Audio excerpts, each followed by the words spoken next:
Nurse. Sweet. Let's see. Tweet this out. I'll go to the Book of Face.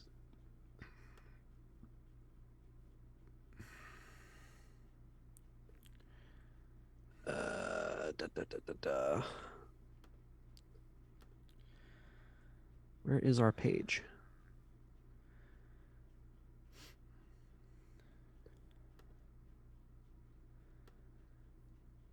I think I'm about ready to move to Alaska.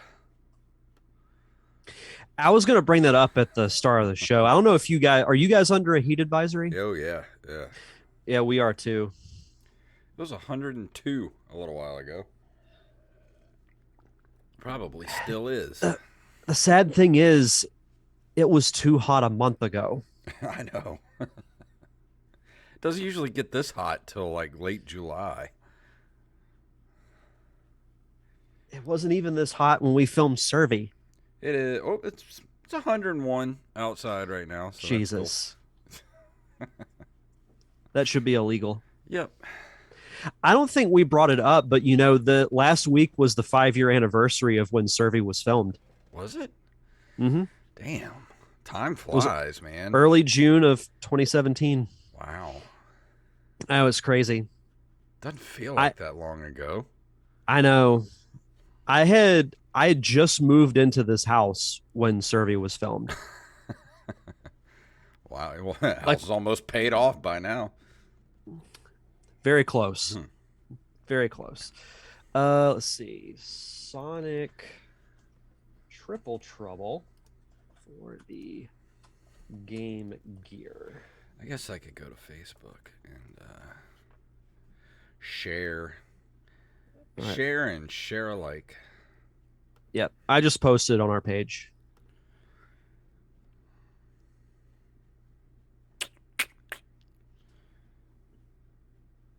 Share that and then retweet it. No, I want to share it to my page, Facebook. Stop. There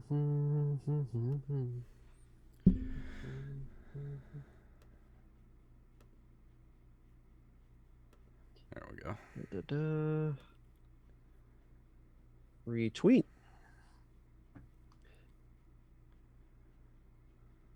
Close out Facebook.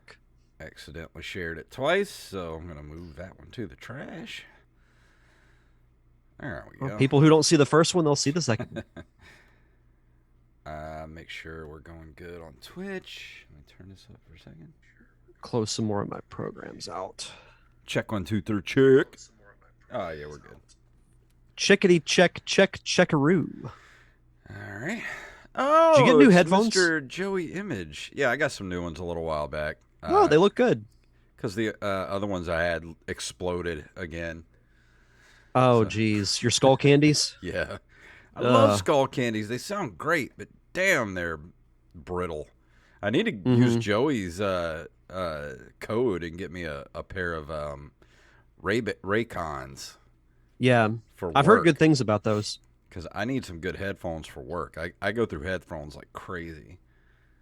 I just haven't had the $80 to throw down at one time for good headphones. I feel like nothing's really cheap anymore. No, they're not.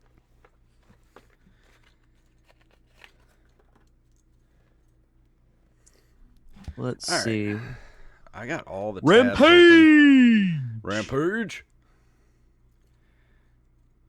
All right, I got all the tabs are open. Good to go. Yep, I'm all set. All right, here we go. In 3, 2, 1.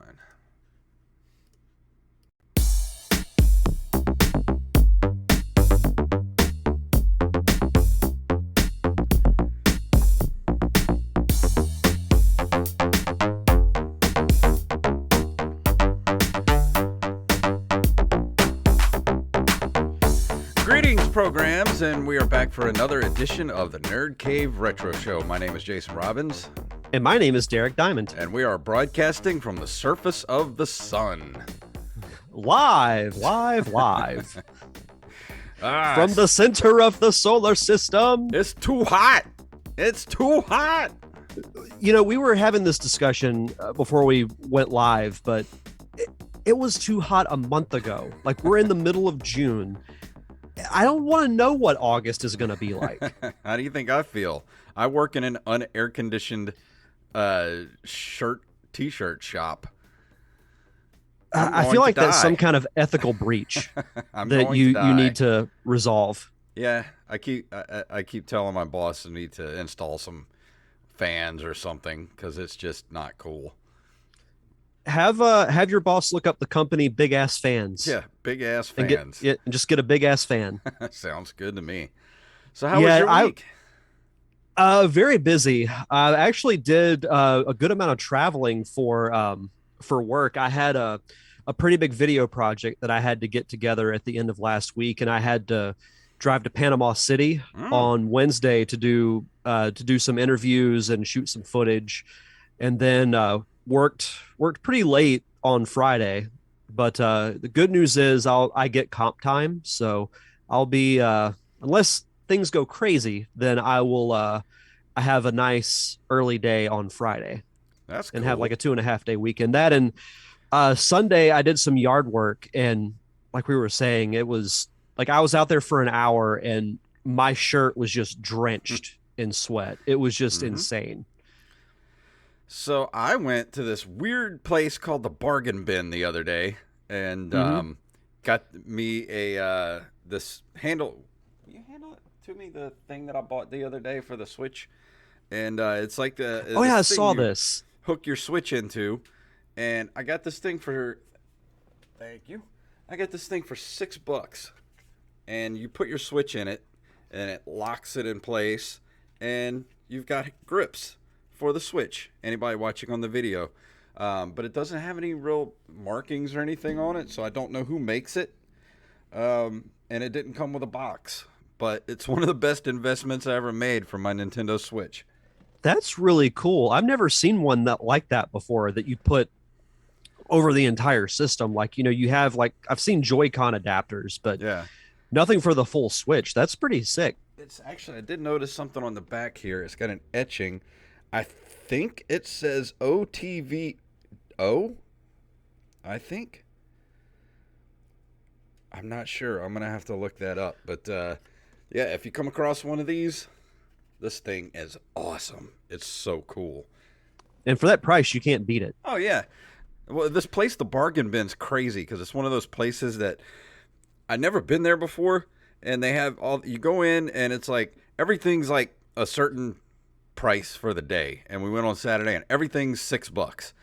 And you go in there and they have these huge bins of stuff you look through, and it's like food and like just all kind of random stuff. So this was just like a random thing that I ran across that and picked it up and got it for $6. So I don't know how much they retail for, but if you can find one for $6, it's worth the price. Oh, absolutely. I need to find one myself because I'm sure I'm like you, like I like the Switch. It fits good in my hands, but after a while, like the sides of your palms can get a little uncomfy. Well, I'm telling you, if you get this thing, like just having those grips on it just makes all the difference in the world. Oh, for sure. I bet. But I'm kind of ready to go into the news. How about you? Yeah, let's do it.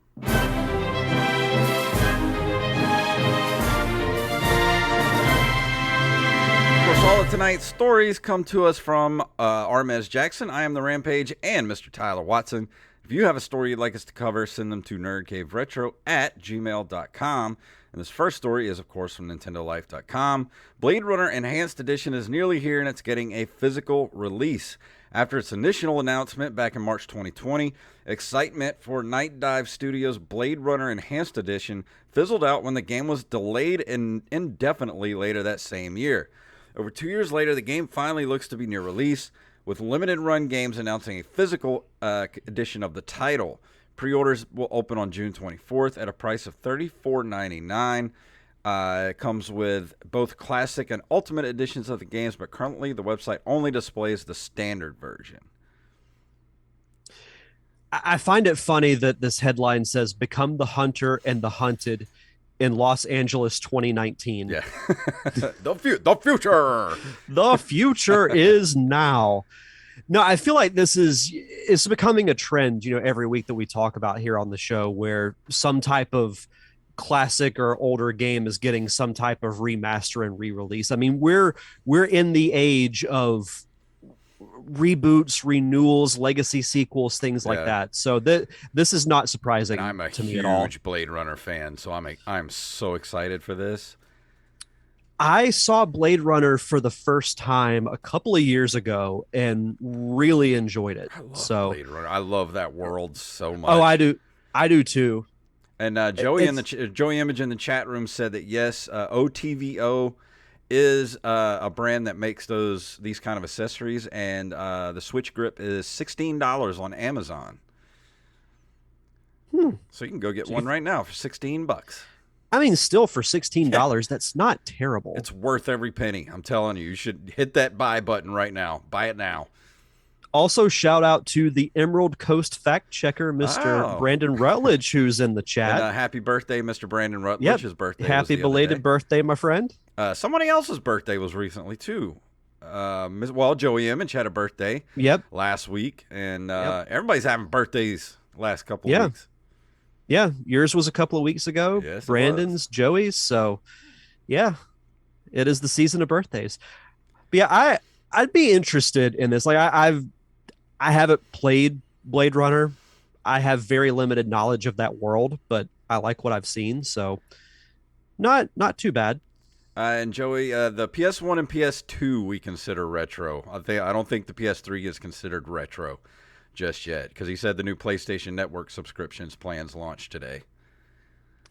Yeah, I think we'll need to wait a couple of years till we consider PS3 retro. Yeah, I'm not ready to do that yet. I'm not ready to count the 360 as a retro console. I'm not ready. No, no, it's getting to the point now where even when we talk about stuff from the 2000s, I start to just be like, you know what? Just put me in the grave. Yeah. Oh man, this next story, I was so excited when I heard this when it dropped the other day. Yeah, so this comes to us as well from NintendoLife.com. Flashback returns in long-awaited sequel on the Switch this winter. Speaking of, long-awaited reboots, sequels, and whatnot, we haven't heard anything about Flashback 2 for a little while. The sequel to the oft-forgotten 1992 classic was teased last year, and yeah, we may have been a bit cheeky with our headline, but 30 years have passed. But we finally got a new look at the upcoming Flashback sequel at this year's Summer Game Fest. The short minute-long trailer confirmed that Flashback 2 will also be coming to Switch along with all other consoles. And there's a link to the trailer that you can watch in the article. It says here that Flashback 2 will be released in winter of this year on PlayStation 4, PS5, Xbox One, Xbox Series X and S, and PC. The Switch version will follow in 2023. So I knew of Flashback, but I never played it. But the trailer looks really cool. I watched it a little while ago, and it seems like a game I can get into. Dude, the original Flashback is so cool. I got it on the Switch a couple of summers ago, and I don't think I ever did a review of it. I think I meant to, and I never did. So that's going to be something that's coming up soon, because that was one of the very first computer games I got with my Packard Bell 386 that I got back in 1993. When my dad got us that computer, there was a package deal that if you get the computer, you would get 3 free games from Office Depot. And I got Flashback, Seventh Guest, and The Dark Half. Those were the 3 games I picked up. We should review more PC and computer games. I feel like we haven't even scratched the surface with those. Oh, I know. I still want to go back and play all those old Monkey Island games, too.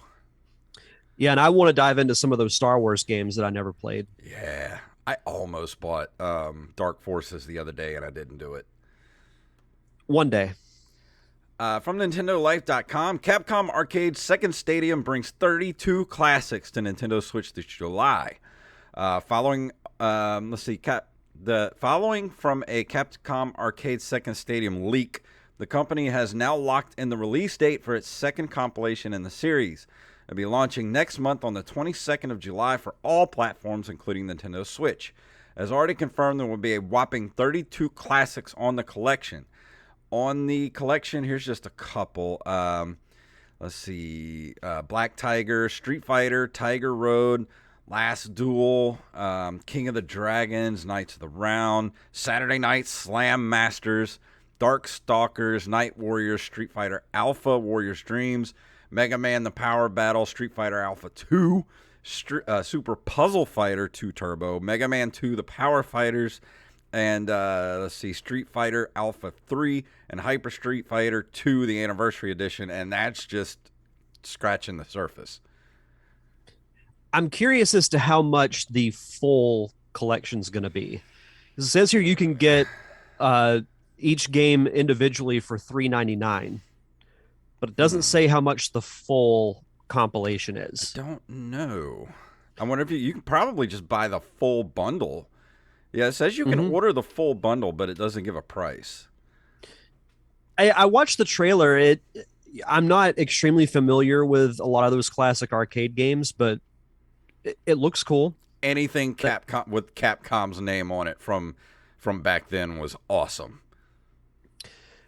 Yeah, I've been meaning to dive into like these classic arcade games too, so don't have much longer to wait. Yeah, Launches 22nd of July. Capcom And you very rarely misfired back in the day.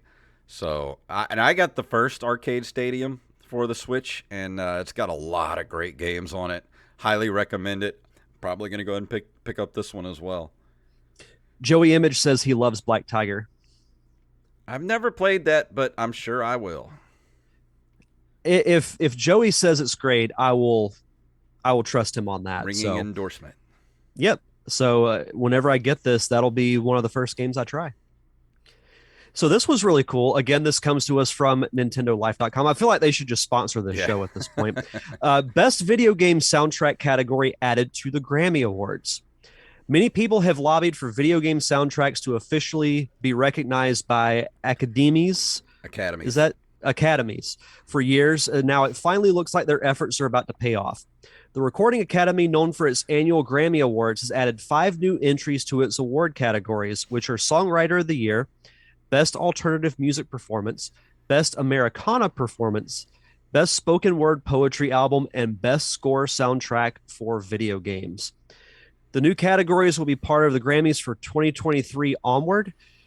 Recording Academy CEO Harvey Mason Jr. said, "We are so excited to honor these diverse communities of music creators through the newly established awards and amendments, and to continue cultivating an environment that inspires change, progress, and collaboration." At the most recent Grammy Awards, the 8-bit big band won a Grammy for its Kirby arrangement, scooping up the award for the best arrangement, musical or a cappella. I think this is long overdue, personally, because video game scores are vastly underrated, in my opinion. It's almost like movie scores. Oh, yeah. You have these, compelling scenes in movies, and the music can make or break them. And I think the same goes with games. Like, would Mario be the same without his theme song? Yeah, exactly. Would Zelda, or the Legend of Zelda series, be as iconic if it didn't have the main theme? I mean, as cool as this is, and I'm happy that it's finally being recognized, but this still doesn't make me care about the Grammys.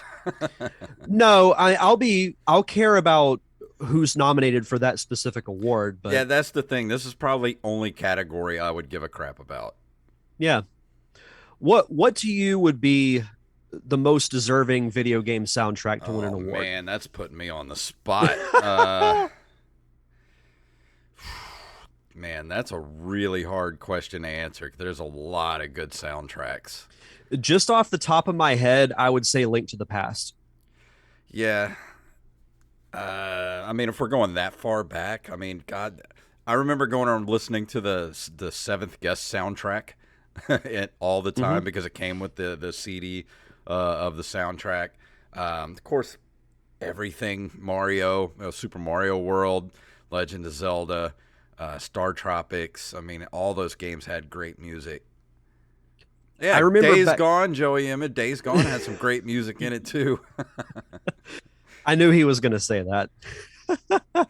But yeah, I back in the day of burning CDs and illegally downloading music, I had this video game compilation set that I made where one CD had nothing but songs from Nintendo and SNES games. The next had GameCube. Hmm. The next had N64, then the next had GameCube, and then I had one with like PS2 and Xbox, which was mostly the Halo soundtrack. Yeah. But Oh, the music that'd for be another one too. the music for Halo World soundtrack of is incredible. Oh yeah, the music for World of Warcraft is awesome. Used to Mm-hmm. listen to those soundtracks all the time. Man, there's a lot of good video game music out there. That should be our. I know we're doing a top five next week, but our next one should be top five video game that soundtracks. that's consider that done. Yeah, that'll be. God, that'll be tough. And That'll be the really tough. last story for tonight is Xbox comes from TheVerge.com. Xbox Cloud Gaming will support your game library later this year.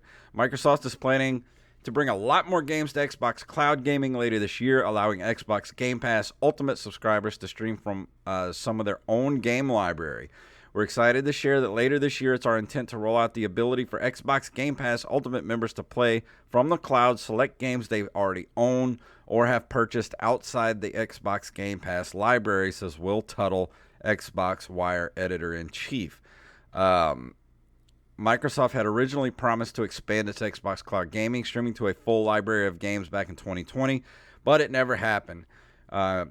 And says expanding cloud gaming beyond just Game Pass games is all part of Microsoft's broader Xbox Everywhere initiative that the company is demonstrating further this week. It's also arriving in Argentina and New Zealand, and an Xbox TV app will appear on Samsung's 2022 smart TVs later this month. Microsoft is also detailing its Project Moorcroft plans to bring E3-like game demos to Xbox Game Pass soon. I need to go ahead and get an Xbox. I want a PS5, but I think I need to go ahead and get an Xbox. Yeah, the more I think about it, the Xbox just seems better overall. And I haven't dabbled really at all into cloud gaming. I'm still call me old fashioned, but I've been leery for a while about the cloud. The only reason I like it is, and I hate streaming games. I tried to do that with PlayStation Now. Streaming games just suck. But if they give me a way to save it to the hard drive and be able to play it that way, I'm totally down for that. And especially for games that I know otherwise wouldn't normally buy, but I could try out just to see if I like them. Like that's worth it to me just to try out games, see if you like them. Yeah, no, I totally agree with that. But yeah, I'm with you. The more I read about the Xbox, and I don't see myself getting a current gen console anytime soon, but whenever I do, it'll very likely be an Xbox. Yeah. I think I'm going to go ahead and pull the trigger on that here soon. You should. And now we're ready for some video game history.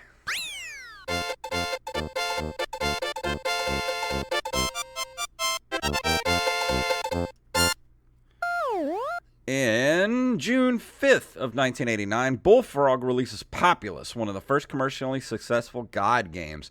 I tried to play this on the Super Nintendo not too long ago. I picked up a copy of it, and I had no clue what I was doing, and I meant to go get, the instructions off of the internet, and I never did, so I never went back to it. I feel like that's with a lot of the games of this type, though, is like you just kind of have to dive in and just mess up, do whatever you can. Yeah, I mean, but I was the same way with SimCity. Like there's a little bit more structure in SimCity, I guess, but I with these types of games, I just like diving in and yeah. seeing what I can do. But even, I mean, you have to have, with Populous, you have to have some sort of instruction manual to at least start to understand what you're doing. I played it for like an hour and can never figure anything out. Like, I had no clue what to do. Yeah, I've never played Populous, so we'll have to do a review for that one of these days. Yeah. June 14th of 1994, Donkey Kong 94 is released for the Game Boy. It is a remake of the first four stages of the original game and adding 96 puzzle-based levels and new mechanics. I'm a huge fan of this game. It's one of the most underrated games for the Game Boy. Oh yeah, that's why I never played this one. So I reviewed it a while back, and I know I we've been remember. talking about doing revisits of games that we've played before. This would be one of the first that I would do because I've kind of been getting a craving because I the game I'm reviewing tonight I've been playing on my 3DS and I have Donkey Kong 94 on it as well. And I saw it in the menu and I'm like, it's been a while since I played this game. You know, I know it's sacrilegious to say this because Donkey Kong was so. Uh, it's an important game in the history of gaming. The original Donkey Kong games and Donkey Kong Jr. And Donkey Kong 3, especially the original Donkey Kong. But I just don't like that game.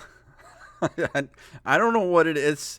Like by the time you get to like the third stage, it's just impossible, and I just don't like it. I I get what you're saying, and I'm with you. I think it's more of an important game than an enjoyable one.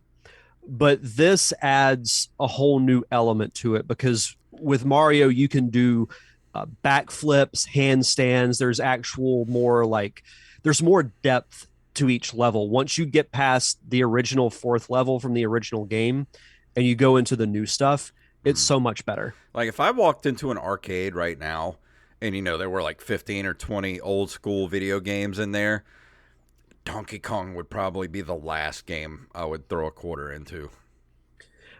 I would probably play through it once just to do it, but I wouldn't sit there like if I die, then I'm just be like, okay, I'll just move on to Yeah, the next game. I'm not gonna. Miss Pac-Man will just take all my money. Yeah, understandable. June 30th of 1997, Star Fox 64 is released for the Nintendo 64 in North America. I still think if you bring Star Fox back, Hmm. it should be one of Nintendo's movie projects. Another dead franchise that Nintendo has let languish in the history of video gamedom. And you look at the original Star Fox, it was revolutionary. Like no one had ever played a game like that before on their console. I And mean, then it's Star a Fox space 64, what shooter. That's the one genre that Nintendo does not have right now. well, and as short as Star Fox 64 is, it has so much replayability because there's so many different routes you can take. Mm. There's so many different combinations that you can do. While, yeah, it takes you like maybe an hour, a little bit longer to get to Venom and fight Andros. But then you can go through again and go a whole different route and do new planets that you didn't do before. Yeah. It's a very simple yet very effective formula that they have not been able to recapture with that franchise since that game. Think of a mashup between like Breath of the Wild and No Man's Sky. Like if you made it like a small scale No Man's Sky and made it a Star Fox game, I think that would do gangbusters. Which is exactly why Nintendo won't do Yeah, it. they don't do it. They hate our money. Yeah, pretty much. And last but not least for this month in video game history, June 18th of 2001, Incognito Entertainment releases Twisted Metal Black for the original PlayStation. Yeah, just reviewed this a few months ago. You did. You did. I could not tell you the last time I played this game. I think there is a movie being made Yes. based Yeah. off of this. Yeah. Who was it that just they revealed that he's the voice of Sweet Tooth?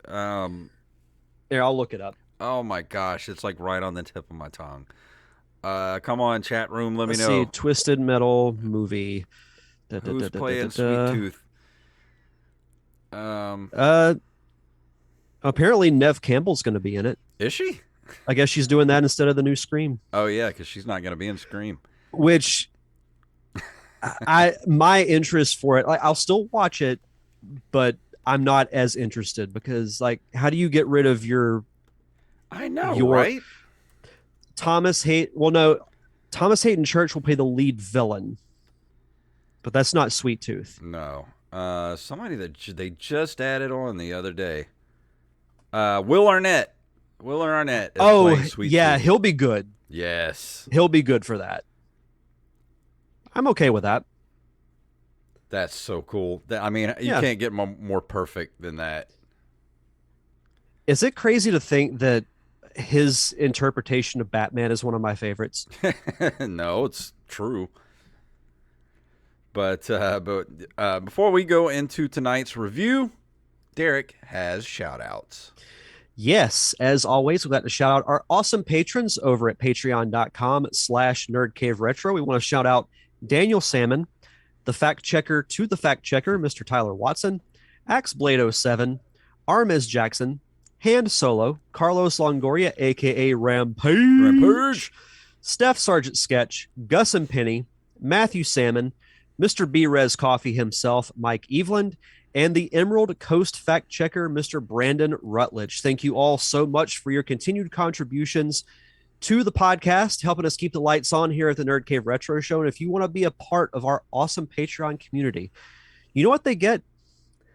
They get early access to our fun commentary tracks that me, you, and Wally do. That's really become like a classic Rolodex of fun stuff that we've done between Gargoyles, Batman the Animated Series, Chippendale Rescue Rangers, DuckTales, Real Ghostbusters, full-length movies like Clue, National Lampoon's Christmas Vacation, The Wizard, Super Mario Brothers.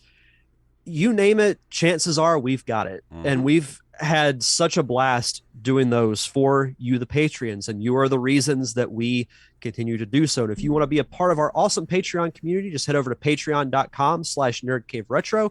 And for new patrons, be sure to send us your social media information, whether it's Facebook, Twitter, Instagram, so we can give you a proper shout out. And tonight we are going to be talking about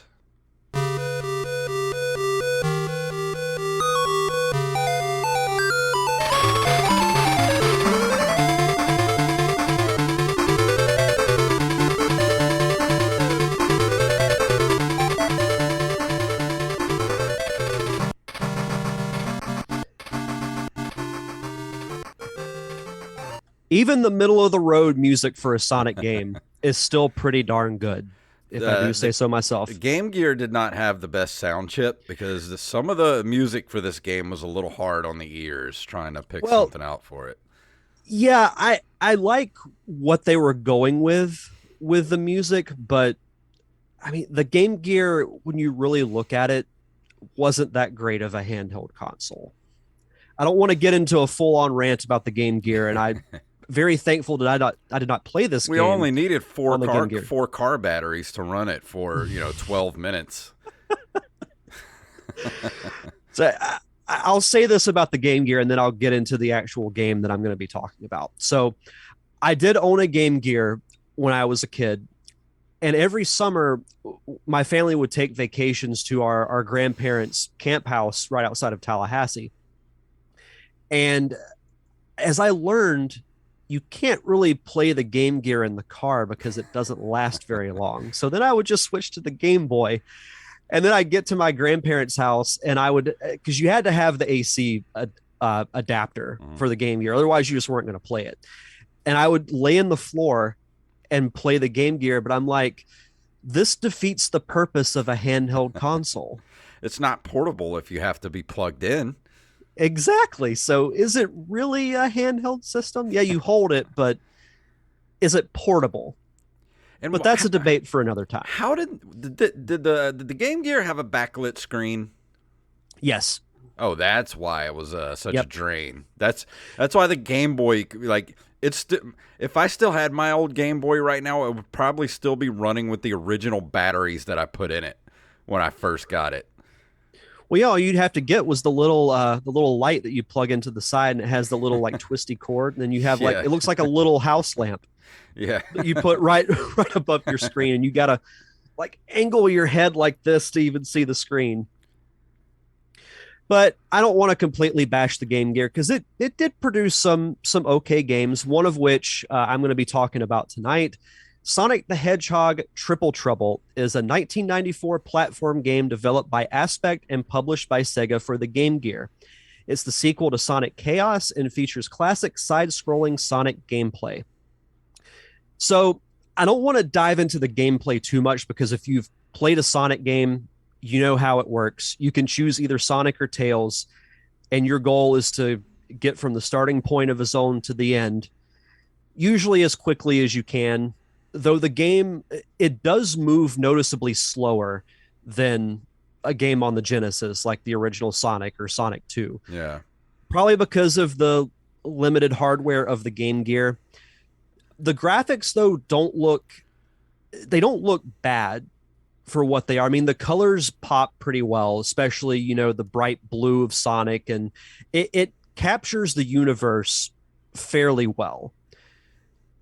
There are some issues continuity wise, and I'm assuming that story wise, this is like in another universe, like it's not part of the main Sonic timeline. Because for longtime Sonic fans, when the Chaos Emeralds were introduced, there were 7 of them, still are to this day. But in the story of this game, there are only 6, which even as a kid, I never really quite understood. So basically, your goal is you get from one end of the zone starting point to the end, and you try and get as many rings as you can to help raise up your score. That helps you get continues, because the game is not really that difficult. There aren't that many enemies, and I'm assuming again that's because of the Game Gear's limited hardware.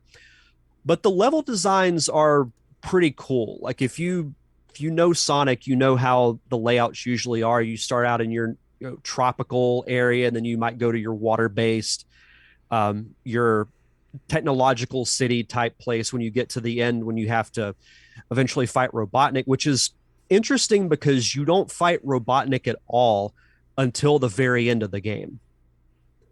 Because usually when you get to the end of a zone, you fight Robotnik in some type of weird contraption that he's inserted his egg robo into. Yeah.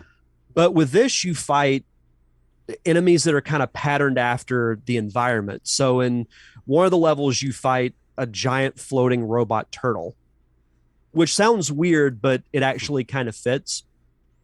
Another reason why this game is a little weird story wise is because Knuckles is a villain again, and he's like fighting alongside Robotnik. But if you follow the storyline, it doesn't really make sense. So it's like, okay, again, this is just in a different timeline, so you have to kind of forget it. When you get to the end of each zone, Knuckles shows up to uh, stop your progress, and he like hits this button and transports you to another zone. But your goal is to collect all the Chaos Emeralds. So Robotnik already has one, so you're not going to be able to collect all of them until the very end of the game. What I like about this game is the design of the special stages, or one of the things I like about this game. So the special stages are where you go once you complete a certain objective to get the Chaos Emeralds. In this game, the little monitors that you will break to get, say, like rings or power ups, you find one that has a picture of a Chaos Emerald in it. Well, once you get 50 rings and you break it, it transports you to this other dimension. And there are 2 different possibilities that you can go to. The first one, and I believe it's when you try to collect the 1st, 3rd, and the 5th emerald, is you have to go through this obstacle course that's loaded with springs and weird jumps that you have to make. But you only have a certain amount of time, but there are ways that you can add time to your progress, where you break one of the monitors that has a clock in it. It adds 30 seconds to your timer. Otherwise, it would be impossible.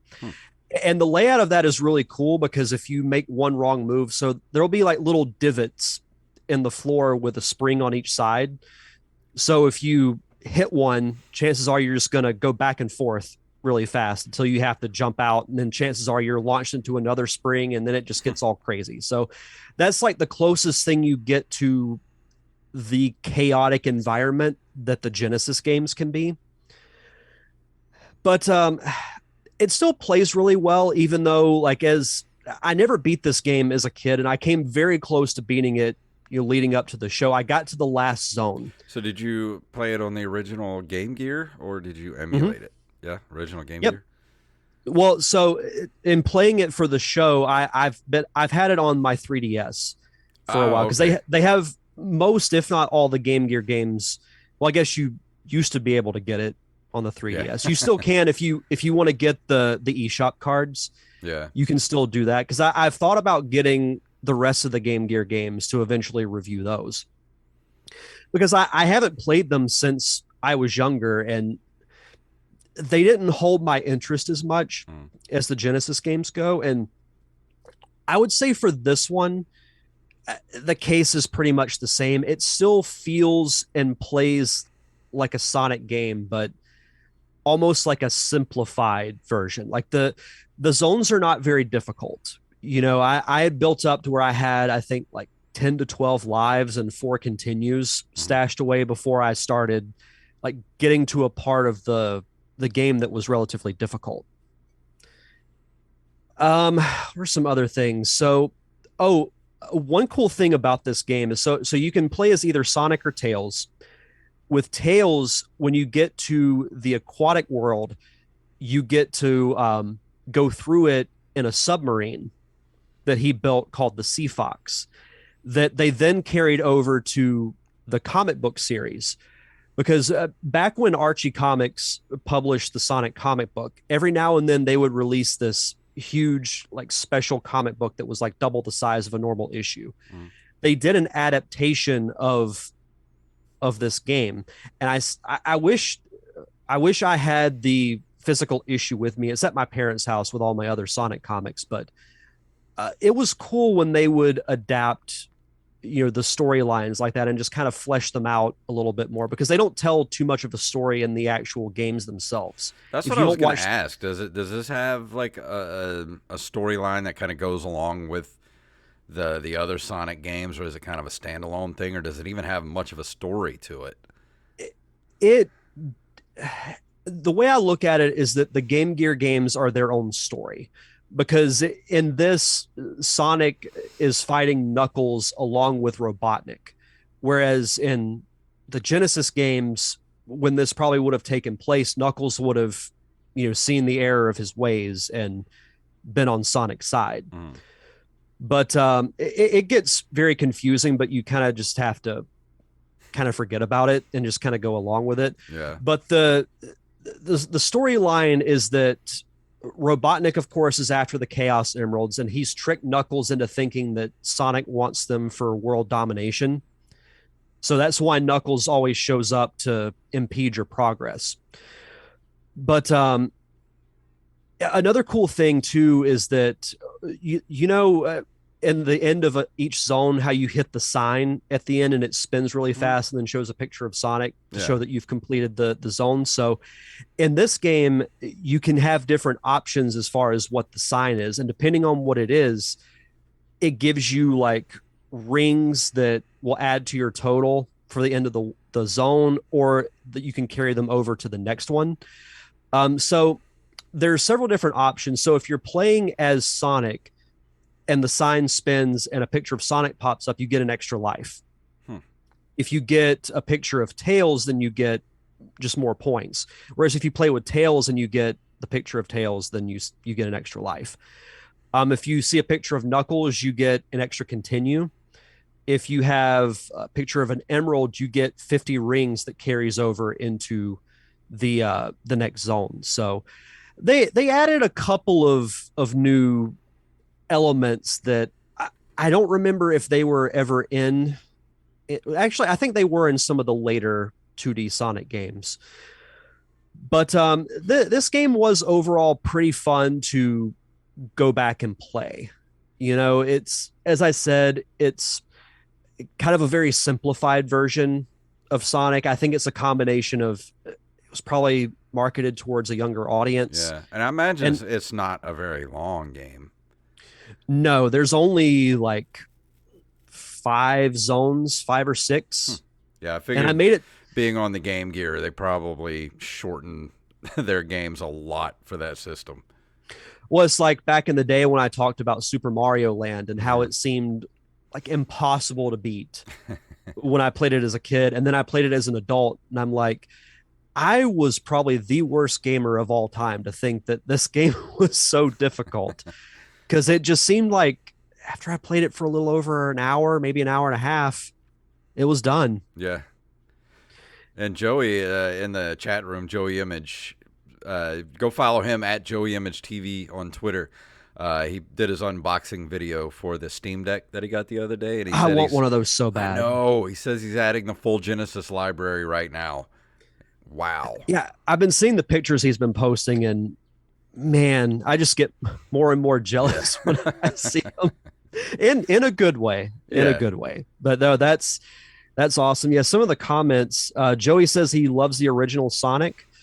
The original, I feel like it doesn't get as much credit because the sequels are better games because they add more elements and more dynamics that I think are better. But you all got to start somewhere. You Yeah. wouldn't have Sonic 2 without Sonic 1. And I know you're a Sonic 2 guy, Mm-hmm. and I like playing the Sonic games, but I'll be honest, they're not. I kind of take them or leave them. I mean, don't get me wrong. If a new Sonic game came out right now, which I know they're working on some new ones, and it was a brand new 2D side scroller like the originals, and it was great, I'll pick it up. But I don't know. I really didn't play it all that much when I was a kid. I only knew like two people when I was a kid that actually had a Genesis, so I didn't get to play them all that much. So there's not a lot of nostalgia there for me. Yeah, and I think though that's where our conversations are so great on the show because different games have the nostalgic value for you than they do for me and Hmm. vice versa. Like my love for Sonic didn't come from the games, it came from I'm sure you've heard of the classic supermarket chain, the Piggly Wiggly. Yeah. We used to have one a few minutes from my house, and I went grocery shopping with my mom. This was back when they used to sell comic books at the grocery store, and Hmm. they had a Sonic the Hedgehog comic book. And I remember I still have it. The condition of it is terrible, Hmm.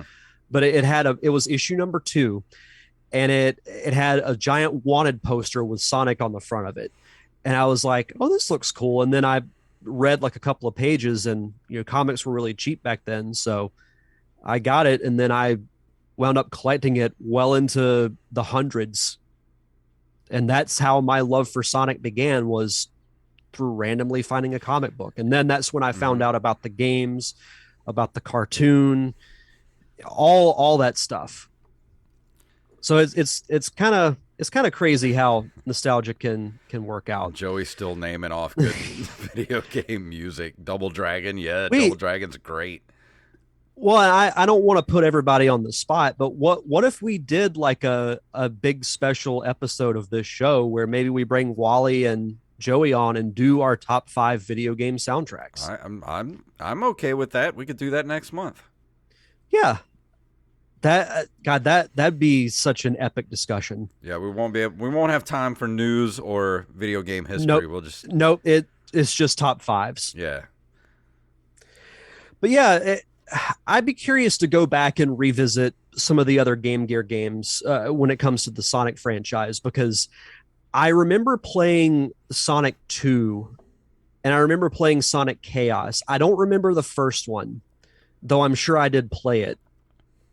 But you know how some of those memories are, whereas like some of those video game memories, like with Link to the Past and Mario World, I could tell you the exact layout of my room Yeah, that I exactly. grew up in.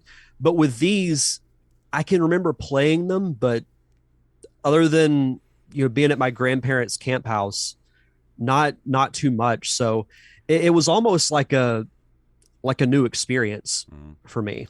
And I never got to play any of these any kind of handheld stuff back then. I just was never a handheld gamer until the Switch, and then my love for handheld gaming came to the surface. I bought an original Game Boy back in when did Link's I Awakening? was early. I want to say Uh, it might have been like 92 or yeah, I 93. think it was somewhere around there. It was one of the very first things I ever bought with 93. money earned. Was I bought the bundle with Link's Awakening, and I think I maybe played it for like a week, and I was done. Like I'm just not a handheld gamer until now. Which is interesting because you went back and played the remaster and you Yeah, thought it was great. and loved it. I would love to see another 2D, well, maybe not necessarily like 2.5D, like that art style for Link's Awakening. Hmm. I would love an original Zelda game with that same gameplay. Like that, as much as I love Ocarina of Time and Breath of the Wild, Majora's Mask, when I think of Zelda, I do think of that 2D top down Yeah. view, like in the original and Link to the Past. They should do that with I mean, they've already got the game engine. They already know they can do it. You know, they did it with Link's Awakening. Just take that game engine, all those assets, and just give us a complete new uh, Zelda game in that style, the original top-down Zelda style. Give us a whole new adventure with just a gigantic map. I mean, something that you can spend, 75 to 100 hours exploring. I mean, you don't have to twist my arm. I Like mean, if it has Zelda in the title, I'm gonna get it. they've already got my money if they do it. They just have to do it. Yeah. They just don't want my money. Well, and it's I'm glad you brought something like that up because that's something else I was thinking as I was playing Triple Trouble. Is I know that Sonic Team is working on a new Sonic game. I think that, and I'm very curious about this open world game. I don't.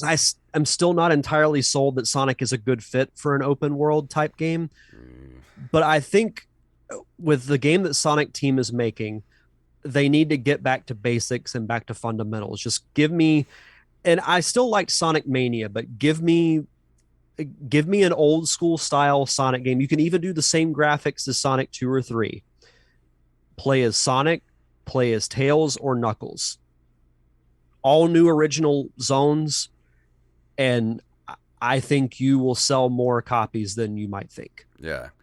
Make it open world, but then there's certain sections you go into and it turns into a 2D old school Sonic style, go as fast as you can type of thing. That could work. Because as much fun as I've had with the more modern Sonic games, going back to Adventure for the Dreamcast, most people can't dispute that that's like 2D is where Sonic belongs. Like that style of gameplay, it doesn't really work in 3D. Like they've made Yeah. it work, I think, as best they can. But I still I get the most joy out of a Sonic game when I play Sonic 2 or Sonic 3 or something in that same style. Mm-hmm. I agree. I mean, So it's hard to take that character and put him in a 3D world because he's based off of, speed, like going as fast as you can.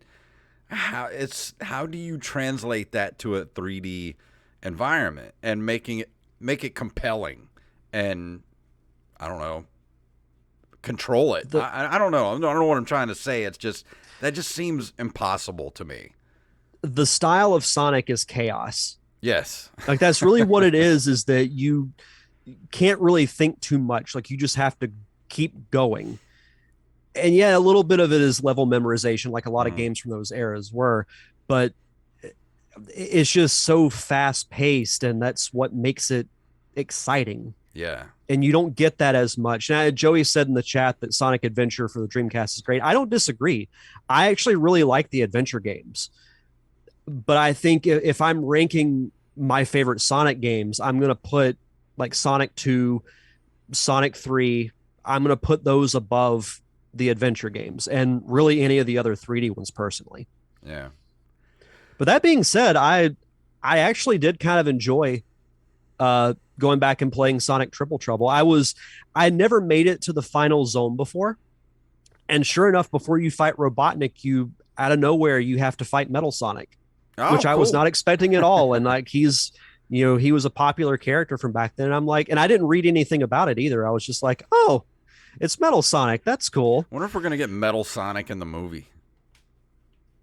The next movie. I would love that, but and I don't want to go off on a tangent about the movie, but I knew they were going to go with Shadow because he's a more contemporary and popular character. But if they expand the universe, which I think they will, like I would even do Metal Sonic as a villain in the Knuckles series. Yeah. Why not? Who else is going to be the villain? That I'll be there to watch every bit of it. Yeah, same. But oh, I'm sorry. Go ahead. I read somewhere that somebody was claiming that that Sonic 3 was going to be out next year, and I'm like, there's no way. I think the only way they would be able to do that is you're talking about the movie, right? Yeah, they're saying that the third Sonic movie would be out next Oh, year, but there's I'm no way. no. But They're not going to release it so close to the Knuckles series. They're going to give the Knuckles series its space to breathe on its own. I was thinking actually as we were talking about all this like about Sonic 3 and the reason you've never seen like a version of it available like a remaster or anything is because the music was written by Michael Jackson. And I think if Hmm. they were to do a remaster, they would have to completely replace all that music that was in the game. Well, that's what I'm curious about with Sonic Origins that's coming out in a couple of weeks because it does include Sonic 3 and Knuckles. I don't know, they So may have worked out a deal with Michael Jackson's estate. because if you go on Spotify, they have compilations of all the classic Sonic games except for Sonic 3. Yeah. And I believe that's why. That's got to be some legal pain in the ass. Yeah. But if Disney can do it for Chippendale Rescue Rangers, Yeah. Oh, Sega can do it. Joey, I would play the hell out of some Twisted Metal Sonic. That sounds awesome. I want to play that right now. I just had a picture in my head of Sweet Tooth being added to the Smash Brothers universe and just like showing up in his truck and just hitting Sonic full force with it. That would be cool. If they ever do another Smash Brothers game, like I think that's the only way you can top Ultimate is if you get like Master Chief and Sweet Tooth and just characters you would have never imagined crossing over Yeah. would just be insane. But one last thing I wanted to mention about Triple Trouble. It did introduce. I don't believe he was in any of the other games, but he was a reoccurring character in the comic books. Knack the Weasel, which is he's a bounty hunter, and you encounter him whenever you're in the special stages. So there are two different options for a special stage. You have the obstacle course that I mentioned earlier, and then you fly Tails' plane, the Tornado, to get to the end of the special stage. And at the end, you actually fight Knack. Whereas he was called Fang in Japan, and in the original art of the game, he actually carried a gun, and that was like a big no-no. So Yeah. he was redesigned to not have a gun. So he didn't really make much of a difference or really an impact in any of the other games, but he was a reoccurring character in the comic book, which was really cool because they Yeah. actually like fleshed him out a little bit more. So that's a cool little piece of Sonic history. But as far as the reception, critics felt Triple Trouble was fun, but too similar to previous Sonic games and thought the series was beginning to stagnate. Other than the addition of vehicles, many criticized the game for lacking in originality. I don't entirely disagree with that. Electronic Gaming Monthly gave it a 27 out of 40, Famitsu 21, GamePro 15 out of 20, and Sega Pro gave it a 71%. On a scale of 1 to 10, I would probably give it. I don't want to give it too low of a score because I didn't hate the game, but I do agree in the sense that it was a scaled down version of a Genesis Sonic game. So I'll give it a 5.5. That's not I'll bad. give I'll give it a very middle of the road. Like if you're a Sonic fan, definitely try it out. But if you're just a casual fan of the Sonic franchise, you're probably not going to care for it. Yeah. But it was fun to go back. I'll be curious to see what I think of the other Game Gear games. That's cool. Yeah, I didn't even think about doing Game Gear games for the show. Yeah, I'm pretty sure this is the first Game Gear think it review we've is. done in almost 300 episodes. And next week we are doing our top 5 '90s games. So anything from released from the year 90 to 99. Send us your top 5 list, your top 5 favorite games of the 90s. Send it to nerdcaveretro@gmail.com. We've already gotten a bunch. We've gotten a bunch in on Patreon and our email. So get them in. You have until next Sunday, the 19th, to get them to us, and we'll read them on the show next week. And I'm going to try and set the record for most honorable mentions in a top 5 Same. because I think I have like 15. Ooh, wow. Yeah, it's a lot. Yeah, I was thinking I've about my made list today. I was like, man, this is going to be hard. when you when we came up with the idea, like I had mine done. I'm like, I know what it is, but it very well could change because it usually does. But yeah, it'll be a really fun list. So many great games I in the know. '90s. I can't wait. But what's going on with feature presentation before we get out of here tonight? Yeah. So, yeah, thank you for those who tuned in to. Well, I'll have to preface this real quick by saying that listeners of Feature Presentation got two shows Mm-hmm. last week because I had a scheduling conflict with Vernon Wells for Monday. So I re released an old episode of the Derek Diamond Experience, but it turned out I was able to reschedule with Vernon Wells. So that interview is still out now. One of my favorite interviews I've ever done for any show. Like he was just so great to talk to and very gracious with his time. So if you're a fan of old school movies, definitely go check out my conversation with Vernon Wells. And tonight at 8 p.m. Central Time, I will be chatting with former Open Micers guest and voice of Rosalina from the Mario series, Miss Laura Faye Smith. Awesome. And for the Open Micers podcast, at Open Micers on Twitter and Instagram, last week we talked to Raylan Nelson from the Raylan Nelson Band and the Music is Funny podcast. She is the granddaughter of Willie Nelson, and that was a fun conversation to have. So go check us out over there at Open Micers. And I think that's going to do it for this week. What do you say? Let's do it. If you would like to email us, you can email us at nerdcaveretro@gmail.com. We're on Facebook, facebook.com/nerdcaveretro, Instagram and Twitter at NerdCaveRetro, and of course individually at JaceFunktastic and at Derek_Diamond.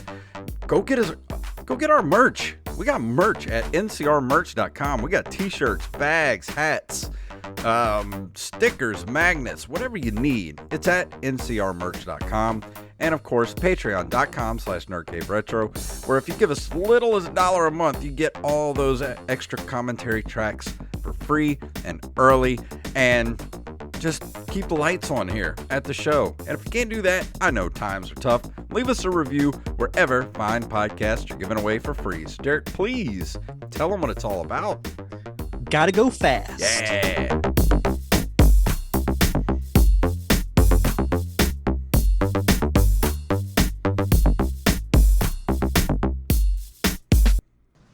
Never rub another man's rhubarb. And that was a show. And Yeah. for everybody watching right now on Twitch and YouTube, I just got a couple of little ad things for you. Here, we got a new sponsor for the show. I'm going to put the logo up here. VideoGamesMonthly.com. If you're looking for a way to beef up your video game collection, they got you covered. You head over there, you pick the box you want, and you tell them what systems you want games for, and boom! It is like Christmas every single month. So if you're looking for that perfect gift for yourself or a loved one, and even if it's for yourself, I mean, you deserve it. Come on now. You head over there and go to VideoGamesMonthly.com and enter NCR in the Where Did You Hear About Us line at checkout, and they're going to give you a free game. You hear that? Tell them, Derek. The best four-letter word in the English dictionary, free. You get a free game. FREE. Free. Free game. FREE. Yeah, free game in your first box, and it's on us. Just type NCR in the line in the checkout where it says, where did you hear about us? And you get a free game. You can't beat that. VideoGamesMonthly.com. And also, our friends over at BRezCoffeeCo.com. You head over there. If you like coffee and you need something to keep you awake while you're gaming all night long, they got every flavor you can imagine. And also, they got all their holiday flavors all year long. They never go out. They keep them around all year long. You go over there and you use our code NCR at checkout, and you get 10% off your order. And you help out the show. You help out a local business at BRez Coffee. You help out Mr. Mike Evelyn over at the Jester's Court podcast. And that's his business, is BRezCoffeeCo.com. You head over there, use our code, get 10% off. The code is NCR. And thank you guys so much for doing that. And thank you, everybody, for hanging out with us tonight. So we will see you guys next week.